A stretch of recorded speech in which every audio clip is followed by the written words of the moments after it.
오늘 본문의 말씀을 중심으로 해서 성장이라는 주제 두 번째 주제로 육체적 성장에 대해서 생각해보는 시간을 가지려고 합니다.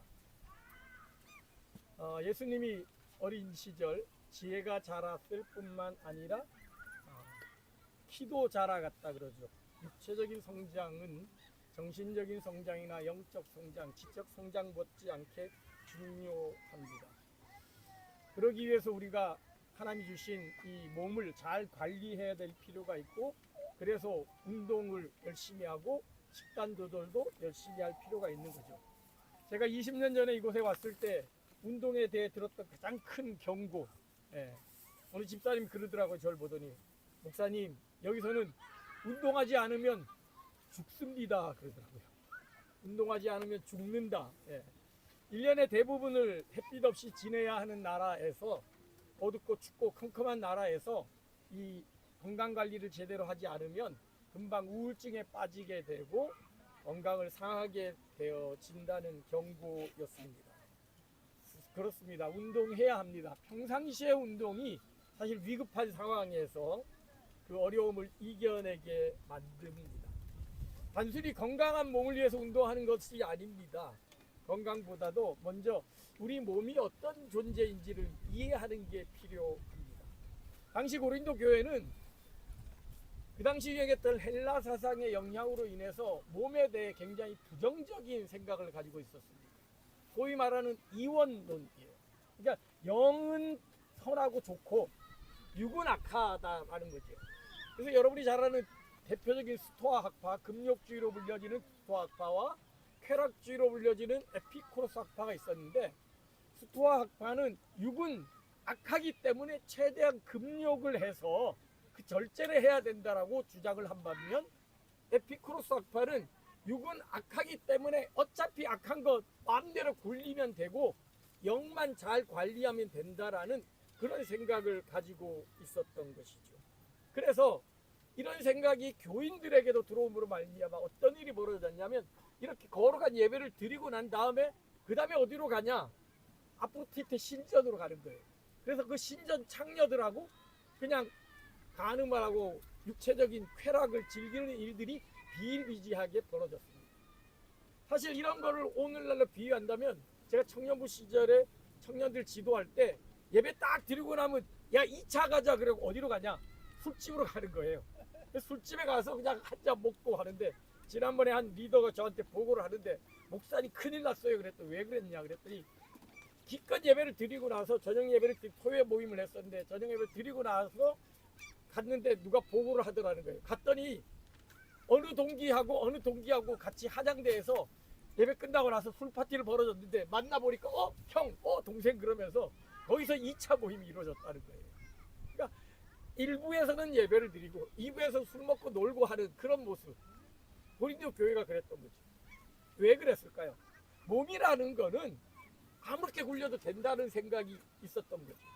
거룩하게 예배를 드렸으니까, 우리 영은 하나님이 받았으니까 내 몸은 뭐 어떻게든 하나님이 상관없다 그래서 신전 창녀들하고 어울리면서 온갖 쾌락을 즐겼던 거죠. 그래서 바울이 뭐라고 얘기하냐면, 모든 것이 가하지만 다 유익한 게 아니고 내가 이런 것에 얽매이지 않는다라고 말합니다. 그러면서 음식에 대해 얘기합니다.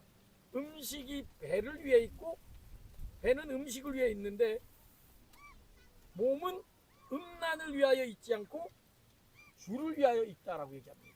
그러니까 음식이 우리 안에 들어와서 우리 몸을 하듯이 음란도 우리 안에 들어와서 우리 몸을 변화시킨다는 거죠. 그래서 이 몸을 잘 관리해야 된다 그러는데, 성경에는 이 몸에 대한 단어가 두 가지가 있습니다. 하나가 사르크스라는 단어는 살을 얘기해요. 육체를 얘기하는 거예요. 소위 물질이죠. 피지컬인 거. 플래시입니다. 반면에 다른 하나의 몸은 소마라는 단어인데, 이거는 영혼과 육체를 동시에 포함하는 단어입니다. 그래서 바울 사도가 오늘 여기서 얘기하는 거는 영혼과 육체를 동시에 의미하는 몸을 얘기하는 거예요. 단순히 살쪘다 이런 살의 의미가 아니라 내 안에 있는 영혼과 육체가 동시에 있는 존재를 얘기하는 거예요. 그래서 바울 사도가 얘기하면, 간단하게 얘기하면 오늘 제가 주보 요약지에 나와 있는데 간단히 말씀드리면 우리 몸은 죽었지만 예수님으로 인하여 부활한 몸입니다. 그래서 이제 우리 몸은 세상 사람들과 달리 예수님과 연결이 되어져 있어요. 우리 그리스도의 지체라고 하죠. 그 영적인 가족이라 그럽니다. 그러면 그 몸은 어떻게 해야 돼요? 나만을 위한 게 아니라 그리스도를 위해 살아가는 것이 되어야 된다는 것이죠. 그 방법이 뭐냐? 몸을 거룩하게 지켜야 된다는 거예요. 제가 오늘 본문 두 개를 얘기했는데 고린도전서에서 강조하는 건 뭐냐면 몸을 거룩하고 정결하게 잘 관리해야 된다는 겁니다. 잠언에서 말하는 것은 한 걸음 더 나아가 건강하게 유지해야 된다는 거예요. 그래서 음행하지 말고 네 몸을 거룩하게 지켜야 된다라고 얘기합니다. 그리고 결론적으로 뭘 얘기하냐? 그 몸으로 하나님께 영광을 돌려야 된다는 거예요. 하나님 보시기에 깨끗하고 거룩한 모습으로 살아가야 된다는 것입니다. 한 걸음 더 나아가서 잠언 성경은 우리의 몸을 하나님께 영광을 돌리기 위해서는 하나님이 창조하신 몸으로 가져가야 된다는 거예요. 그래서 어떤 신학자는 심지어 뭐라 그러냐면 비만은 죄다 이렇게 얘기합니다. 제가 처음에 그 얘기를 들었을 때 갑자기 제 배가 생각이 나서 그때 제 허리가 36을 넘어서고 38선 돌파하기 직전까지 갔었는데 지금 제가 여기 와서는 34, 33을 유지하고 있는데 그 얘기 들으니까 섬찟하더라고요. 그리고 이제 그때 하는 얘기가 뭐냐면 배 나온 목사는 다 가짜 목사다. 그 얘기 들으면서 아니 배 나온 게 죄냐 그랬는데 배 나온 게 죄가 될 수 있습니다. 그러니까 오늘 잠언 말씀을 보면 왜 배가 나오고 왜 살이 찌고 왜 비만에 걸릴까요? 몸을 자기 걸로 생각하고 자기 만족과 유익을 위해서 먹기 때문이죠. 여러분 밤에 야식 먹으면서 내가 주의 영광을 위하여 야식을 먹는다 이런 사람이 있나요? 그냥 배고프고 뭐가 땡기니까 내가 먹고 싶으니까 이것도 하나의 쾌락을 위해서 먹게 되는 거라는 거죠. 그래서 이 제리 토마스라는 학자가 재밌는 책을 썼는데 내 몸 사용 안내서라는 겁니다. 가이드 북 for my body. 내 몸을 어떻게 사용해야 되는지에 대해 안내를 하면서 오늘 본문의 말씀을 이렇게 번역합니다. 내가 게으른 자의 몸과 지혜 없는 자의 몸을 지나며 본즉 콜레스테롤이 안에서 그를 죽이고 있고 고혈압이 언제 터질지 모르는 화약고와 같더라. 숨을 쉬기도 어렵고 몸을 조금만 움직여도 비짓땀이 나더라. 운동할 시간이나 건강식을 준비할 시간은 없다면서도 병원에 다니는 시간은 만만찮고 많은 돈을 약값으로 써서 병을 치료하기보다 증상만 없애더라. 내가 보고 생각이 깊었고 내가 보고 훈계를 받았노라. 내가 좀 더 자자 좀 더 늘어지자 마음대로 실컷 먹으며 살자 하니 내 약골이 강도같이 오며 허약 체질이 군사같이 이르리라.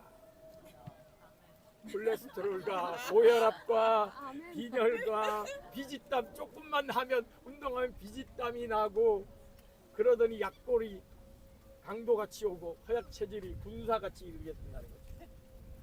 제가 예전에 사실 저는 스웨덴에 와서 가장 좋은 점 중에 하나는 건강을 많이 회복을 했습니다.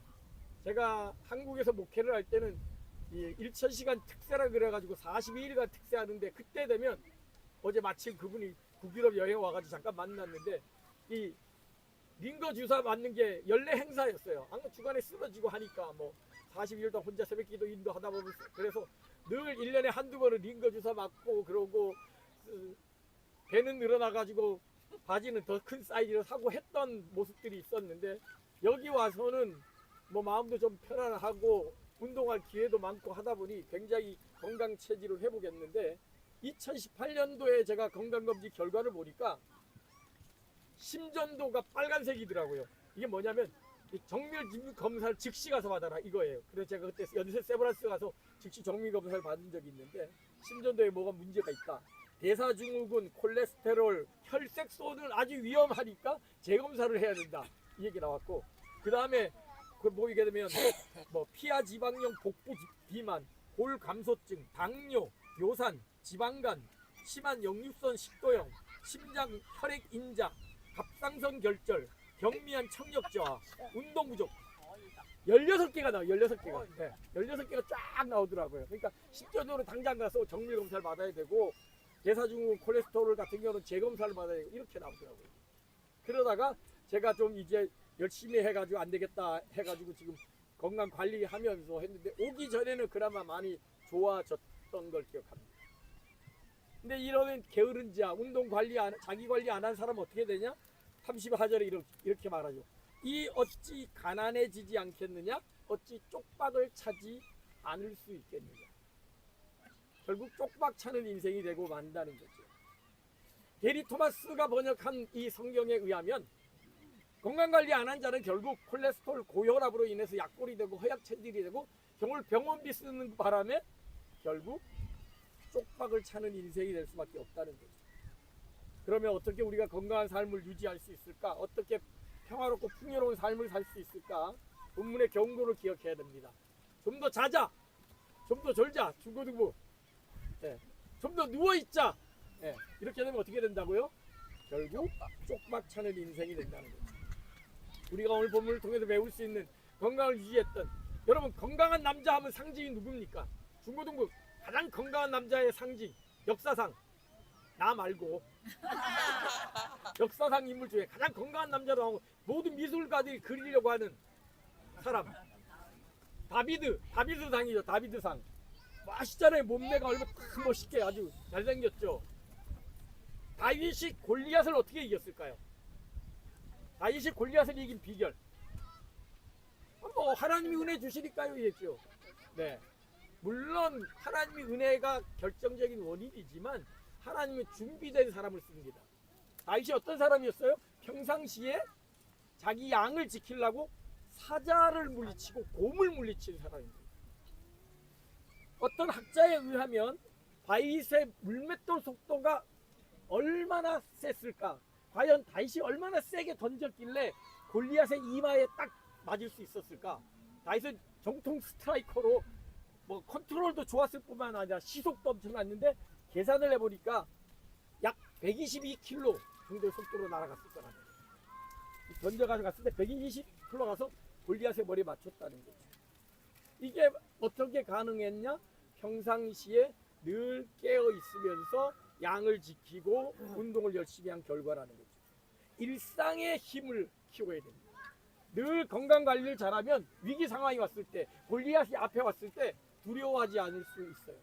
그런데 뭐 지금 다 괜찮으니까 여러분 50대 되기 전의 분들에게 경고합니다. 제가 50대 되기 전만 해도 제 체력 나이가 20대였어요. 제가 40대 후반에 청년들하고 사역할 때 청년들보다 제가 체력이 더 좋았어요. 농구를 해도 더 오래 하고 그랬어요.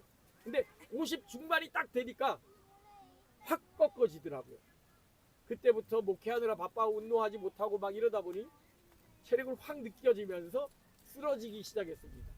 그리고 나서 제가 1년에 한 1년에 한두 번씩 쓰러졌었는데 그런 일들이 벌어지는 게 50대 중반이더라고요. 그러니까 여러분들이 평상시에 관리 안 해놓으면 어떻게 돼요?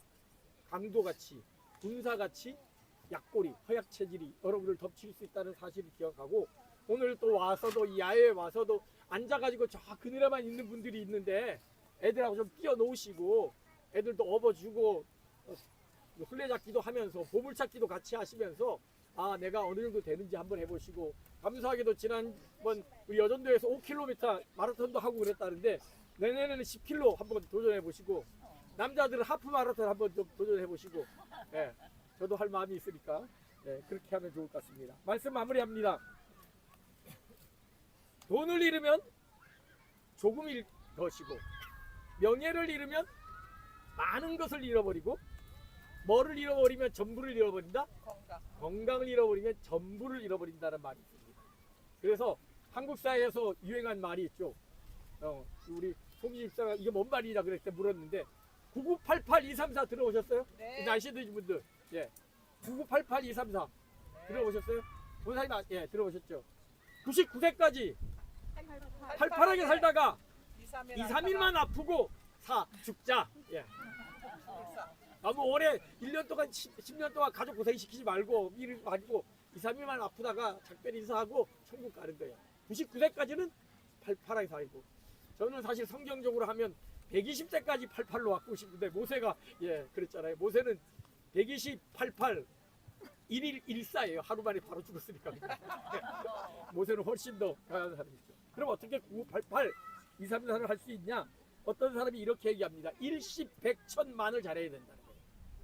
일이 뭐예요? 하루에 한 가지 이상 좋은 일 하는 거. 10은 뭐예요? 10개. 하루에 10번 이상 웃으세요. 자, 웃으세요. 10번 이상 웃으세요. 10번 이상. 10번 이상 웃으세요. 그 다음에 100은 뭘까요? 하루에 100글자 이상 글자를 쓰세요. 이 치매 방지에 도움됩니다. 글자를 쓰는 거 100글자 이상. 그 다음에 1000은 뭘까요? 글자를 읽으세요. 1000글자 이상 읽으라는 거예요. 성경 열심히 읽으면 됩니다. 그 다음에 마지막 만이 뭘까요? 하루에 10,000보 이상 걸으라는 거예요. 그러니까 열심히 쓰고 읽고 걸으면 건강하다는 거예요. 그러니까 저희 아버지가 93세에 돌아가셨는데 저희 아버지가 9388 234였어요. 234 아니고 한두 달 고생하셨는데 어떻게 그렇게 저희 아버지가 건강하게 사셨을까 할 때 저희 집이 포목업을 했거든요. 나중에는 커튼업을 했지만 저희 아버지는 늘 언제나 그걸 포목업을 들고 그걸 들고 소위 말하는 장돌뱅이 시장 장에 가신 거예요. 근데 90이 넘어서도 그 10kg, 20kg짜리 지고서 장에 가시는 거예요. 장에서 돈 벌어오는 게 아니에요. 가면은 본전보다 싸게 팔아가지고 돈 들고 오면 그거 벌었다라고 그러면서 어머니 갖다 주고 그랬는데 그럼 어머니가 아니 재료비가 10,000원인데 5,000원 가지고 왔다고. 그런데도 저희가 처음에 말렸다가 나중에 안 말린 이유가 뭐냐면 그러니까 삶의 의미가 있는 거예요. 내가 이렇게 돈 벌어서 우리 가족 먹인다 이런 생각. 또 이렇게 주문진에 가게 되고 양양에 가게 되고 그 몇 시간 차를 타고 또 몇 시간 동안 땡볕에 앉아가지고 팔고 그러면서 본인의 건강을 유지했던 거죠. 또 한 가지 오시면 저녁 때 늘 성경을 읽으셨어요. 전방이죠. 전방에 앉아가지고 포목사에 앉아가지고 손님도 없을 때 늘 성경을 읽으시면서 이 성경을 봤던 거죠. 그러니까 저희 아버지의 이 모습을 보면서 그리고 장부 쓰니까 또 글자 써야 되잖아요. 오늘 뭐 얼마 했다 이 장부입니다. 글을 쓰고 읽고 걷고 하니까 장수하셨다는 생각이 들더라고요. 다른 건 몰라도 마지막에 있는 만자만을 잘 지키기 바랍니다. 10,000보 걷기. 요즘 뭐 10,000보 걸으면 상품도 준다 뭐 이런 것도 많은데 열심히 걸으셔서 건강을 잘 유지해서 내 앞에 골리앗이 나타나도 당당하게 맞서서 나의 체력으로 하나님 주신 은혜와 더불어 준비된 모습으로 승리할 수 있는 이렇게 건강하게 살아갈 수 있는 저와 여러분 우리 모두가 되기를 주님의 이름으로 축원합니다. 아멘.